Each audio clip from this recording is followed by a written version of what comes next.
Jangan lupa subscribe YouTube channel Metro TV News dan jangan lupa nyalakan notifikasinya.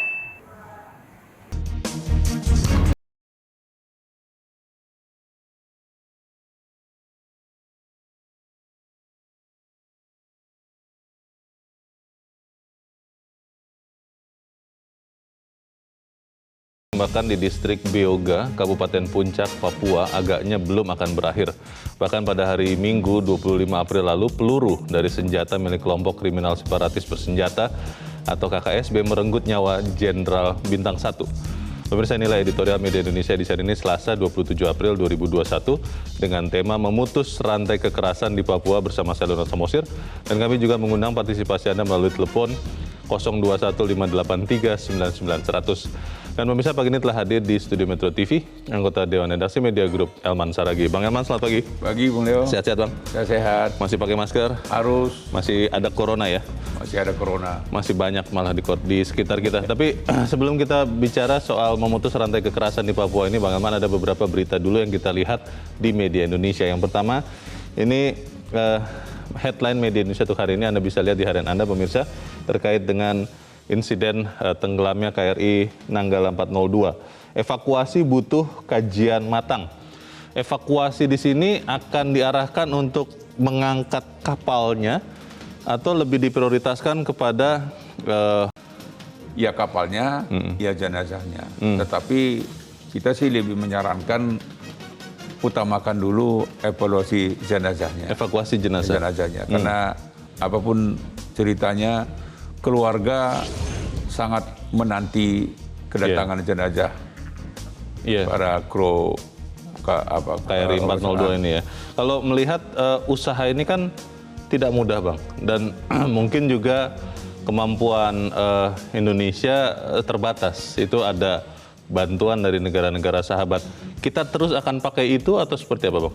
Ya, tentu kita harus lebih memilih mana yang paling efektif. Oke. Kalau kita memang mampu melakukan sendiri, tapi biasanya sih kan ada organisasi kapal internasional selam, ya, internasional sedunia kan. Iya. Nah biasanya menggunakan organisasi internasional sedunia ini jauh lebih efektif karena mereka berpengalaman kan gitu kan. Betul, sehingga semua kekuatan yang ada di sana ya kita pakai begitu. Tapi tetap kita sarankan utamakan dulu evakuasi jenazah. Baik, jadi itu yang kita usahakan dan semoga dalam waktu yang tidak terlalu lama itu bisa kita lakukan. Baik, terima kasih. Dan kita ke halaman 2, pemirsa, halaman dalam di harian Anda. Ini terkait dengan berita Lebaran ini, Bang Elman. Bersabar, tidak mudik. Ini pertanyaan menarik karena ketika dibatasi untuk tidak mudik, sebetulnya sudah mulai ada yang mudik, Bang. Sudah beberapa waktu yang lalu malah. Bagaimana nih, Bang? Ya, jadi sebetulnya larangan ini sebetulnya lebih tepat kalau sudah muncul dari larangan pribadi lepas pribadi. Jadi jangan anggap larangan dari pemerintah ini seperti sepihak ya. Ya. Seperti menganggap membebani rakyat. Pemerintah Justru, otoriter katanya. bukan. Sebab kalau kita tidak taat, bukan tidak mungkin tsunami COVID-19 seperti yang ada di India bisa terjadi di Indonesia dan sangat terbuka. Betul. Jumlah penduduk kita yang begini besar dan pergerakan penduduk yang begitu Masif ya. masif.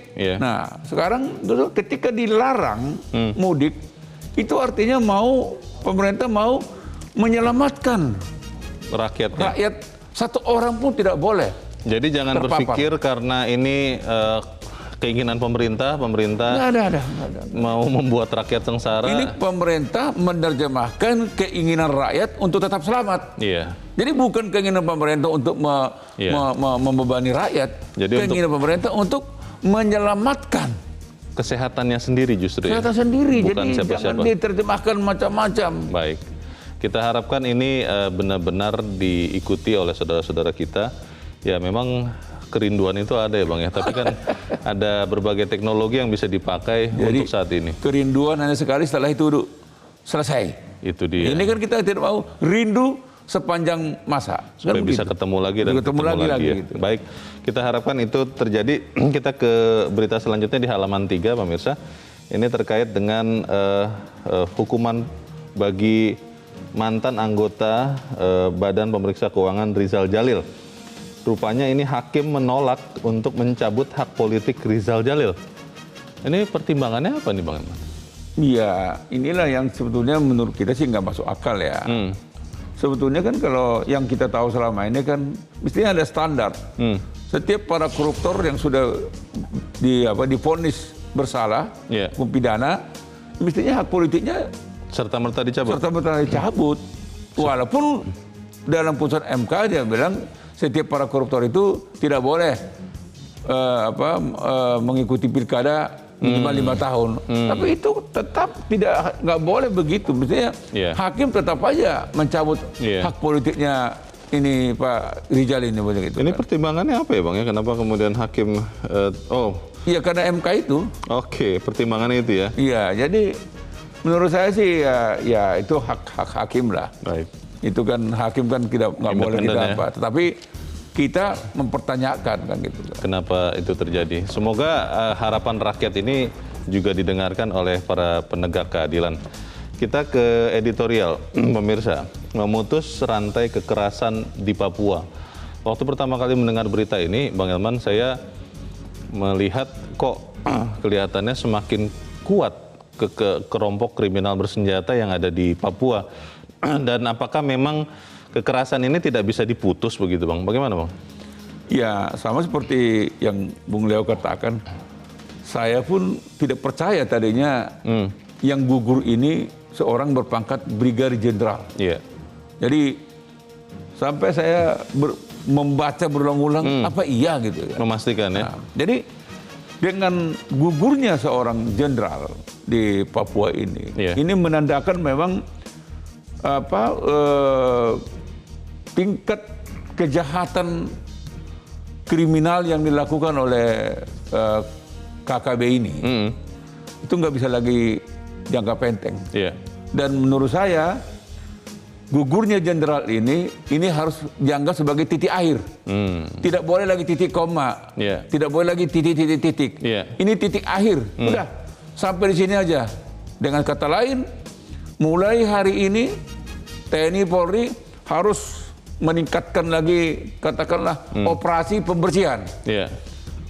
Jadi kita tidak mau bilang menumpas ya, tapi operasi pembersihan KKB yang ada di seluruh Papua tanpa kecuali, dan kecuali melakukan tindakan tegas terbuka juga tindakan tertutup. Intelijen. Jadi bersama-sama dengan masyarakat, terus masyarakat di entertain, kepala daerah, mulai di gubernur, bupati, wali kota, camat, lurah, aparat sipil, PNS, itu dikerahkan upaya mempermudah. Jadi tidak bisa lagi TNI Polri sendiri, tapi harus bersama-sama dengan masyarakat, bersama-sama dengan PNS. Masalahnya Bang, kalau itu dilakukan ada beberapa orang yang khawatir, wah nanti jangan-jangan ada pelanggaran hak asasi manusia lagi terjadi karena mungkin teringat ada stigma di masa lalu. Tapi itu akan kita bahas Bang Elman dan pemirsa tetaplah. Inilah editorial Media Indonesia untuk hari ini, Selasa 27 April 2021, memutus rantai kekerasan di Papua.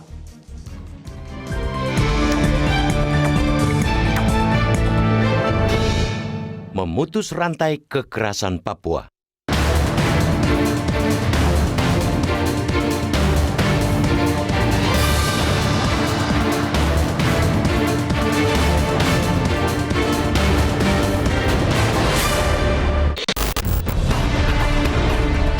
Rentetan peristiwa penembakan di distrik Beoga, Kabupaten Puncak, Papua agaknya belum akan berakhir. Bahkan pada Minggu 25 April lalu, peluru dari senjata kelompok kriminal separatis bersenjata atau KKSB merenggut nyawa Jenderal Bintang 1, Kepala Badan Intelijen Negara atau BIN daerah Papua, Brigjen TNI I Gusti Putudani, gugur di tengah baku tembak aparat keamanan dengan KKB. Sepak terjang KKSB di distrik tersebut sudah sangat meresahkan. Aksi biadab mereka meliputi pembakaran, pembunuhan, hingga pemerkosaan. 4 warga sipil yang terdiri dari 2 guru, seorang tukang ojek, dan 1 siswa SMA tewas oleh ulah mereka. Semua dilakukan dengan dalih untuk menyingkirkan mata-mata TNI dan Polri. Ketika kemudian seorang jenderal gugur, Presiden Joko Widodo lantas mengutuk aksi KKSB tersebut.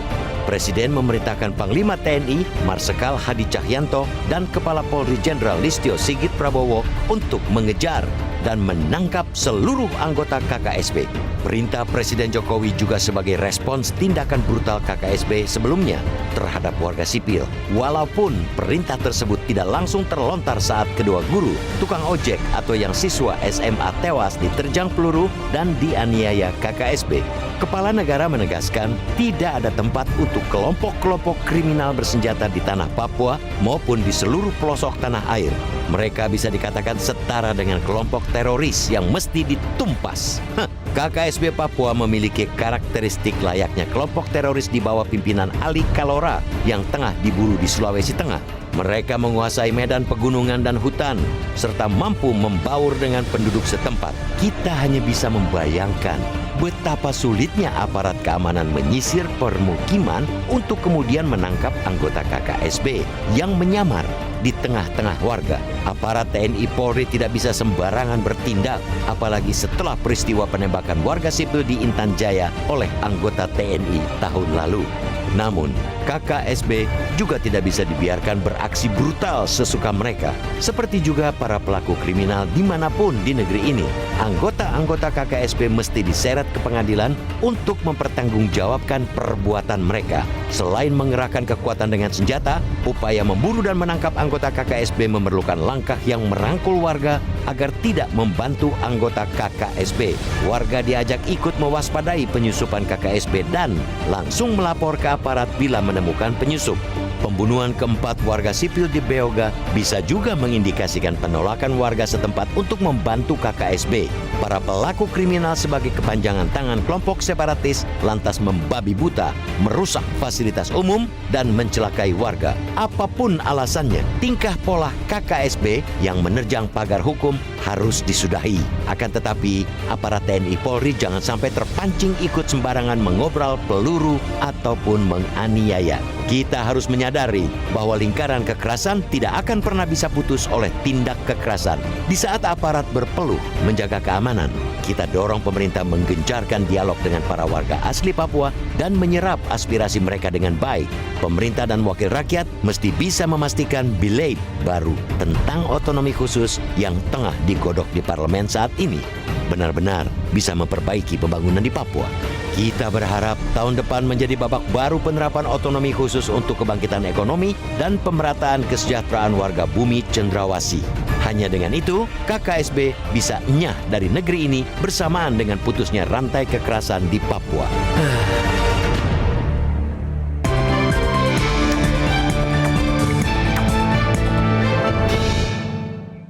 Anda bisa ikut menyatakan pendapat Anda di bagian berikut selepas jeda. Pemirsa, untuk saat ini tetaplah bersama kami.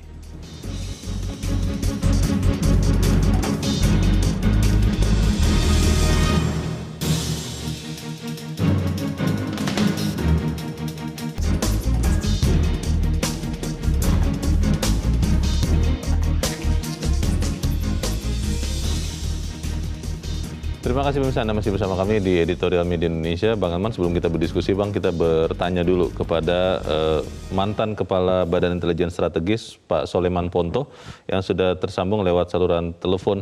Pak Ponto, selamat pagi. Selamat pagi. Ya, Pak Ponto, kemarin kita terkejut karena seorang Kepala BIN daerah, Maijen Anumerta, Iputu... maaf, nama saya itu sampai gugur di lapangan karena diserang oleh kelompok kriminal bersenjata.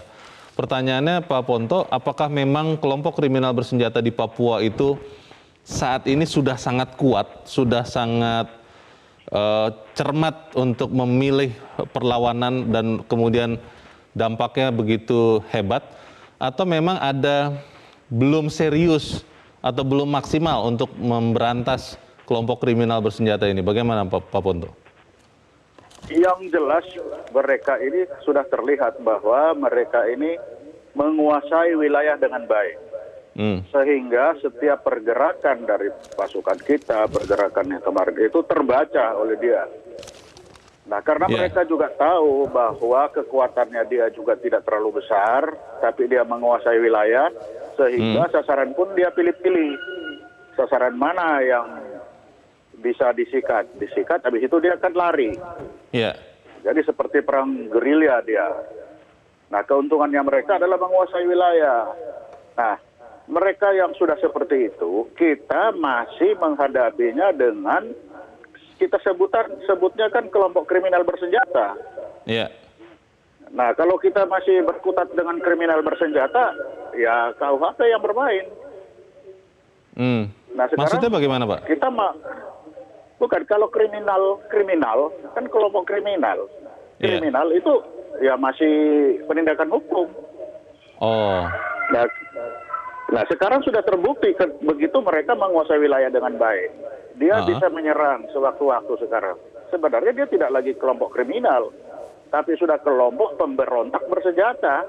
Oh. Nah, kalau sudah masuk kelompok pemberontak bersenjata, maka sudah bisa dipertimbangkan untuk melaksanakan operasi militer. Kalau itu kan tidak begitu, dilakukan, berarti operasi militer belum bisa dilakukan, Pak Ponto?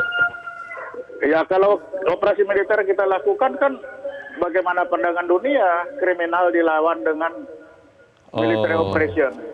Oke. Ya, bisa saja. Tapi apa kata dunia? Itu hanya kriminal. Kita sendiri menyebut mereka kriminal. Tapi dilawan dengan operasi militer. Ya bisa, tapi apa kata dunia? Kan itu saja. Oke. Pak Ponto, kalau seorang Kabinda Papua, Maijen Anumerta Igusti Putudani sampai gugur dalam kontak tembak, Pak, apakah ada evaluasi yang harus segera dilakukan untuk kerja petugas di lapangan? Karena ya sangat disayangkan seorang jenderal gugur dalam kontak tembak begini, Pak. Bagaimana, Pak? Ya, kalau menurut saya ya dipertimbangkan operasi militer karena mereka sudah menguasai wilayah. Jadi kalau pasukan kita itu di sana sudah jelas sangat mudah terlihat oleh mereka kan. Sudah warna kulit beda, segala macam beda. Ini kan sama dengan kasus di Aceh, persis. Iya. Sama. Jadi pasukan kita seperti apapun, sembunyi seperti apapun dia sudah tahu. Ini dari warna rambut saja sudah beda. Sudah berbeda. Sudah pasti. Begitu dilihat lagi, oh ini banyak pengawal. Nah, itu aja diambil duluan. Kan begitu. Berarti pimpinan begitu ya? Iya. Oke. Jadi karena dia merasa kecil, tidak bagus, maka dia hit and run istilahnya. Iya. Pak Ponto, ini harus dihadapi dengan tambahan kekuatan atau bisa dengan kekuatan yang saat ini sudah ada di lokasi, Pak? Nah, buktinya kekuatan yang sudah ada di lokasi ya seperti itu. Nah, kalau mau ditambah pun, nah ini apa statusnya? Kalau kriminal, sepanjang itu masih kita sebutkan kelompok kriminal. Nah, kalau kelompok kriminal kemudian kita mengirim pasukan, itu seperti apa korelasinya itu? Jadi tidak pas ya? Lah ya. Nah, kalau sudah begini mengapa? Pertanyaan saya itu, mengapa kok sulit amat sih kita bikin aja dia kelompok pemberontak? Kelompok pemberontak bersenjata. Kan sudah jelas dia berontak, sudah jelas. Kalau itu wilayah. nanti dikatakan diputuskan oleh pemerintah, Pak, statusnya berubah, apakah pasukan kita punya kemampuan untuk memberantas kelompok ini? Karena disebut-sebut medannya sulit, mereka lebih menguasai medan ketimbang pasukan yang datang. Bagaimana, Pak Ponto? Oh ya, punya kemampuan lah kita. Kalau langsung semua rame-rame kan, kalau operasi militer, kalau sekarang kan operasinya tidak terpusat, tidak bersama, tapi kelompok-kelompok kecil yang bisa diketahui pergerakannya. Tapi kalau terencana, bersama-sama, nah itu akan lain, deterennya juga lain. Kalau ini kan dia cuma lihat, berapa orang dia Oke. sembunyi baru diserang. Iya. Baik. Nah, apalagi orang Papua ini kan punya naluri berperang. Iya, iya. Oke, Pak Jadi Soleman Ponto, ya terima kasih. begitu. Baik, kita harapkan nanti ini ada perkembangan yang lebih baik supaya kemudian kekerasan ini bisa kita putus di Papua. Pak Soleman Ponto, terima kasih Pak sudah mencerahkan kami. Selamat pagi. Ya. Menarik, Bang Elman, ada status yang menurut Pak Ponto harusnya berubah, tapi kita harus jeda dahulu dan kita akan lanjutkan. Pemirsa tetaplah bersama kami, Editorial Media Indonesia kembali selesai jeda berikut.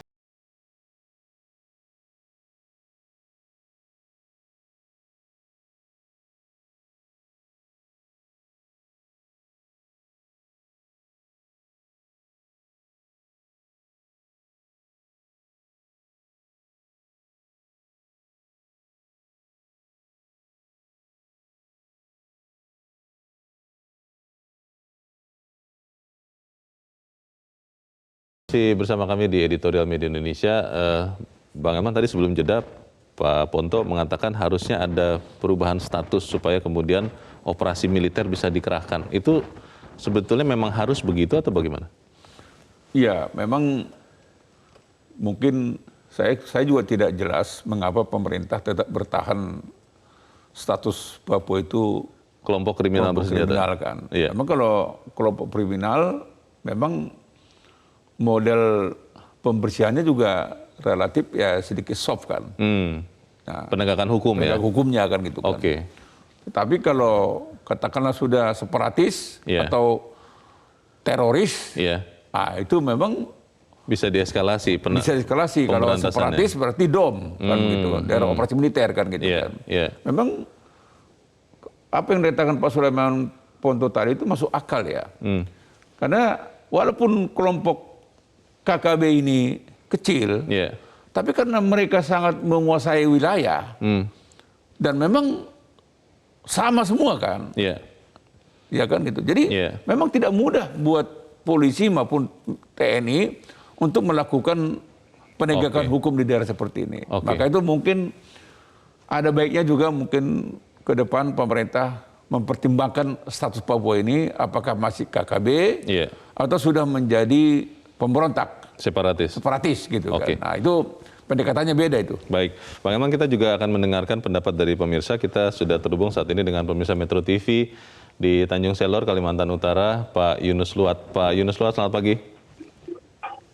Selamat pagi, salam sejahtera untuk seluruh warga masyarakat Republik Indonesia tercinta. Silakan Pak Yunus, singkat padat saja Pak, silakan.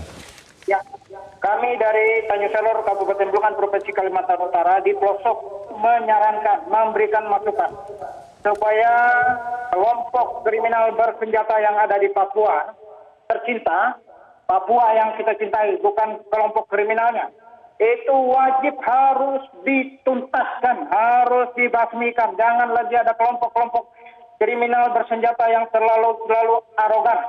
Karena ini sudah membunuh atau meniadakan jenderal kita. Dan kami turut berduka bersama keluarga besar Kesatuan TNI Angkatan Darat.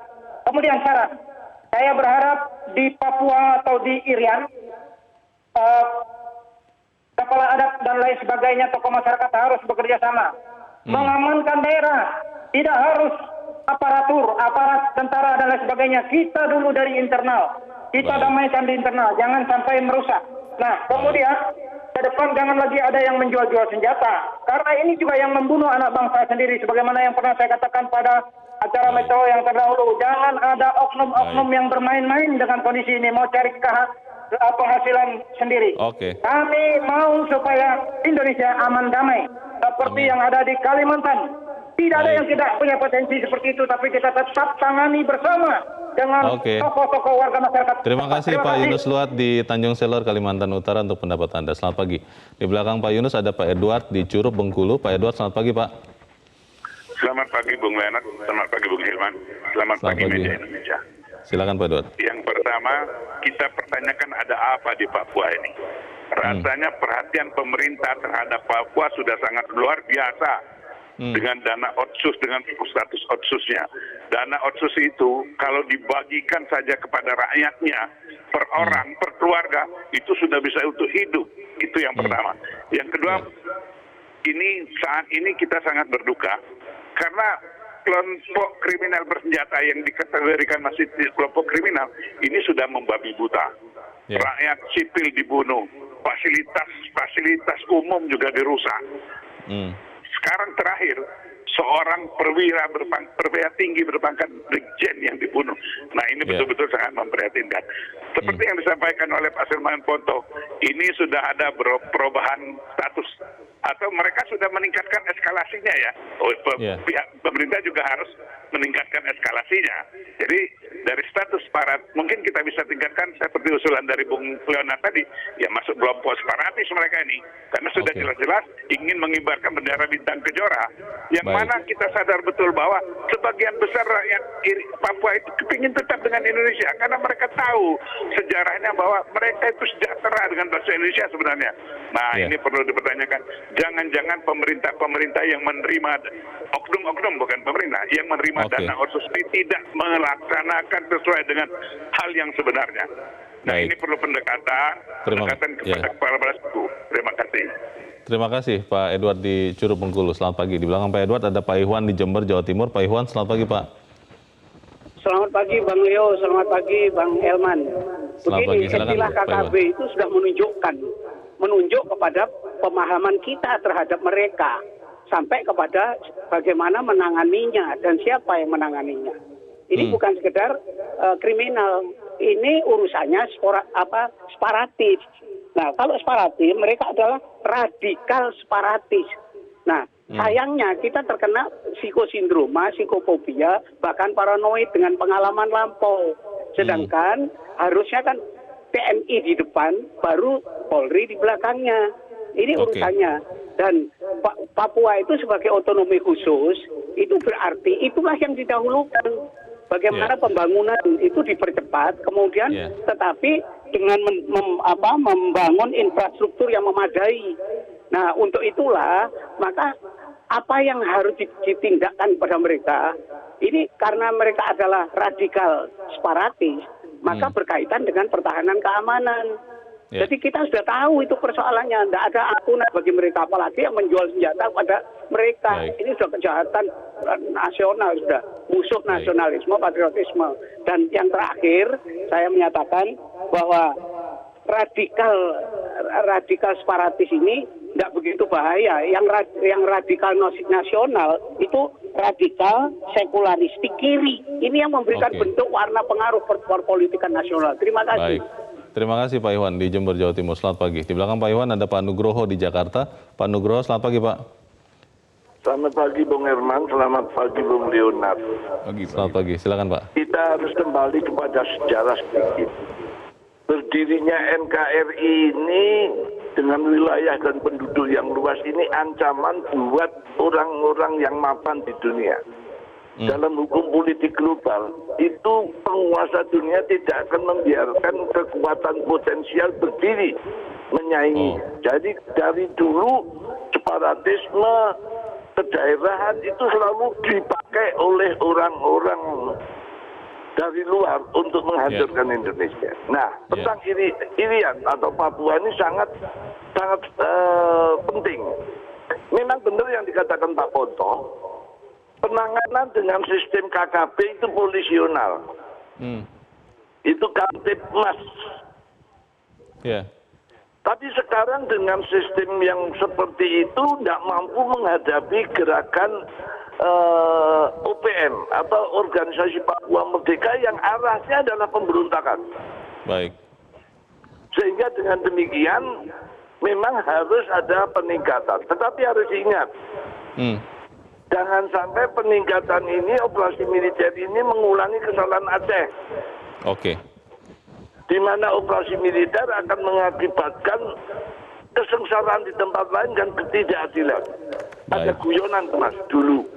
Berangkat pakai M16, pulangnya bawa 16M itu Mas. Dan ini tidak boleh terulang. Itu harus diiringi dengan perbaikan sosial, perbaikan pendidikan, di mana orang ini yang harus dimanusiakan. Oke, Kata harus Gus Dur. dimanusiakan. Baik, terima kasih Pak Nugroho di Jakarta. Selamat pagi Pak. Para pemirsa berpendapat yang mirip ini Bang. Bagaimana kemudian harus mungkin ada peningkatan status sehingga kemudian penanganannya bisa ditingkatkan. Bagaimana Bang Elman? Jadi mungkin memang begini ya. Karena yang dihadapi adalah operasi gerilya. Memang nggak bisa, gerilya ini nggak bisa dihadapi dengan konvensional kan. Nggak bisa. Yeah. Karena pertama, seberapa banyak pun pasukan kita yang kita turunkan, kalau tetap pendekatan seperti sekarang ini, pasti kita kalah. Kenapa Bang? Ya karena kita nggak menguasai medannya kan. Yang paling menguasai kan penduduk asli. Penduduk asli kan, KKB ini kan. Yang tadi oleh Pak Nugroho dia bilang OPM kan. Ya separatis sebetulnya.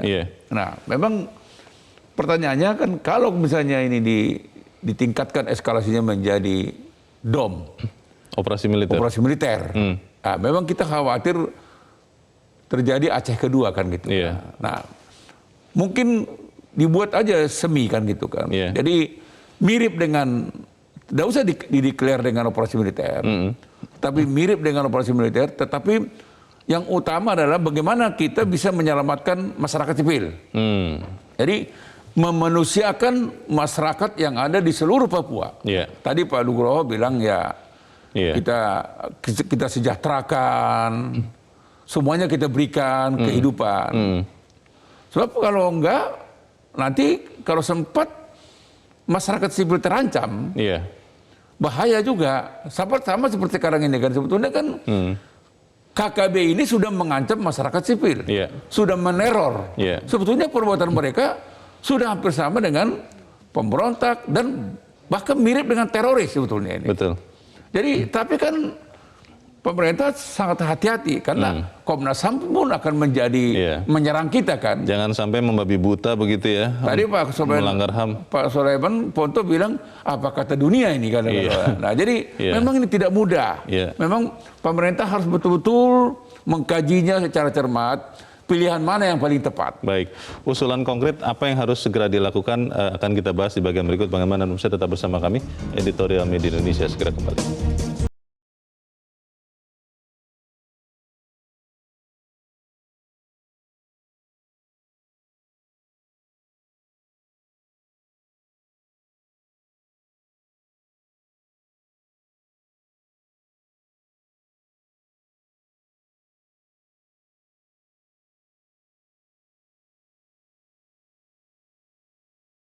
Terima kasih pemirsa, Anda masih bersama kami. Kita di bagian akhir dari diskusi kita pagi ini. Bang Elman, kalau bicara tadi di awal, Abang sudah mengatakan ini harus titik.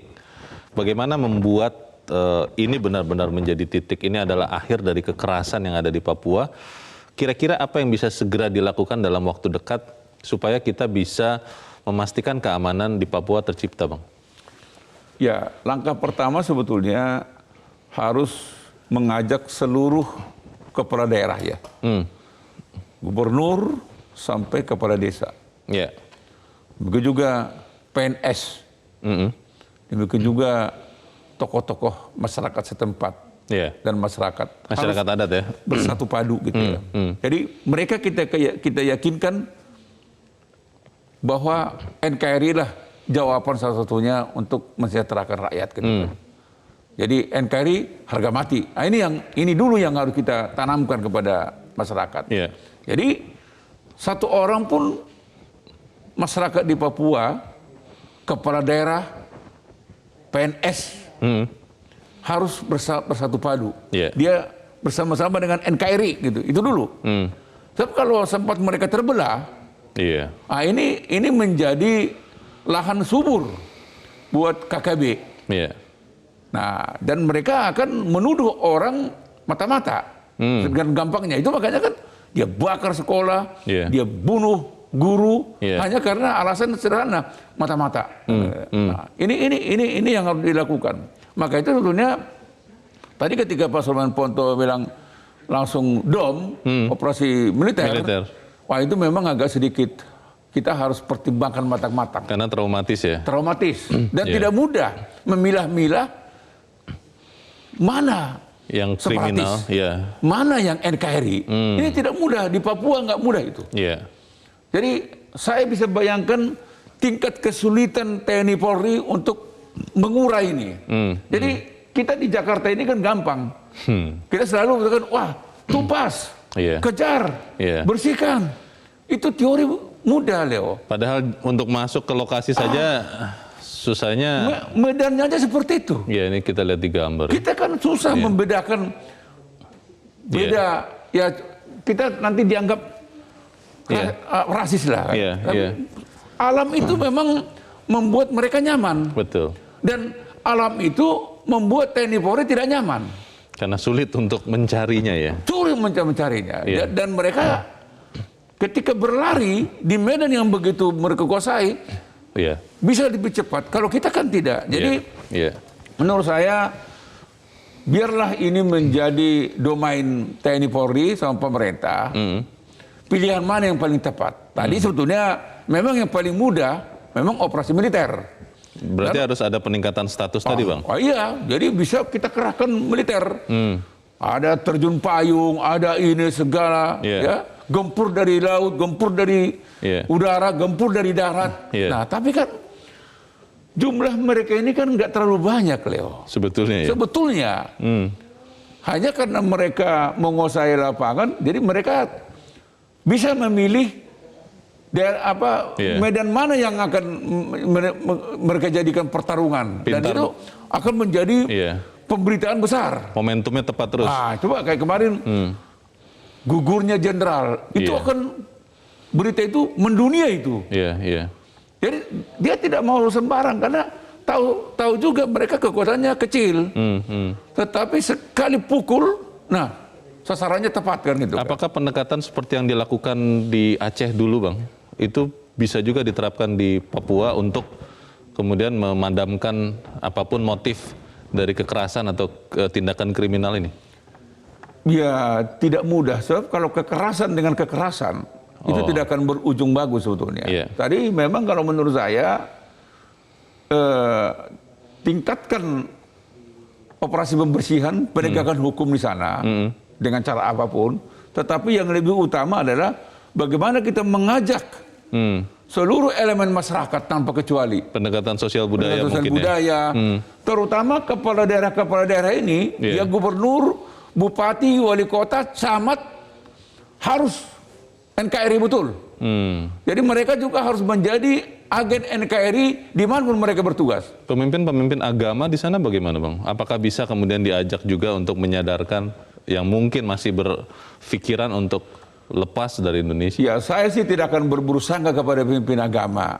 Tetapi harapan saya pemimpin agama juga tanpa kecuali tetaplah berpikir NKRI. Jangan berpikir yang lain. Bagaimanapun Papua itu harus betul-betul menjadi NKRI sehingga dia bisa. Dan kalau menurut saya sih seperti kata Pak Edward tadi ya dari Bengkulu. Kalau bicara anggaran sudah dalam cukup. otsus ini sudah cukup sekali. Kalau menurut saya jangan-jangan lebih banyak yang uang yang ditumpahkan di Papua daripada Sumatera Utara misalnya. kalau soal itu kan. Ya, tapi Pak Edward tadi kan bilang kalau itu dibagi rata dengan masyarakat Papua sudah sangat cukup. Menurut saya hari ini rakyat Papua pasti hidup sejahtera. Pertanyaannya, mengapa mereka tidak sejahtera? Nah, ini yang kita tanyakan kepada para gubernur, para bupati, para wali kota.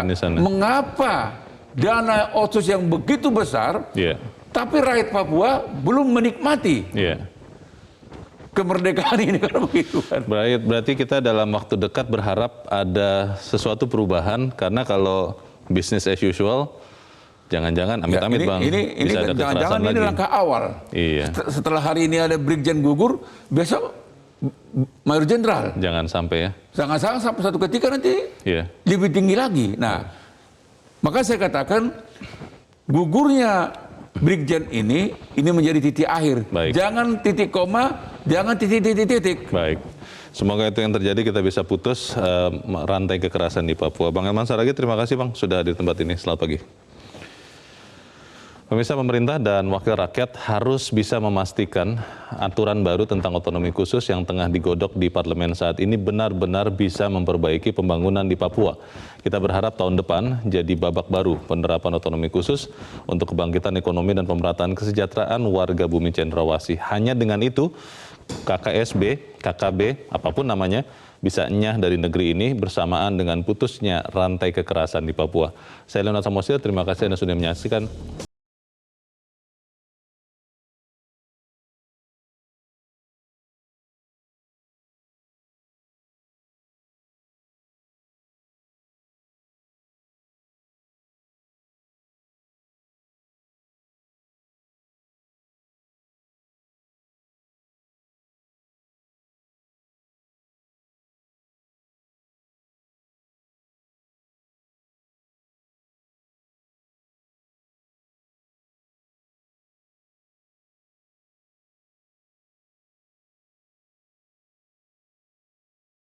Metro TV